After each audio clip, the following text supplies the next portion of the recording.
Hello guys! Welcome to St. Mary's Church. Sunday today, kaya visit din pag may time. So short video lang tayo, hindi tayo masyadong mahaba kasi masyadong maraming tao. Baka masita tayo kapag nagbi-video. So ano lang to, mga ninja moves lang.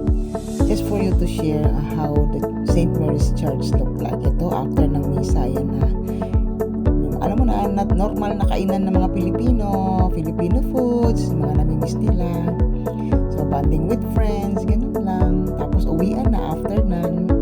Wala na, masaya na kami sa simpleng bandingan, madalian. Yan, Filipino food. Meron tayong mga, mga inihaw, kunyari, ready to eat na. Pero walang time, kaya medyo kailangan umuwi ng maaga. So, yan. Hello guys, mga friends yan natin dito sa Dubai. Yan. O, diba? May isaw, may kwek-kwek. Yan lang ang mga nangyayari sa mga Pinoy after ng misa. So, ito, uwian na. Till next time, bye!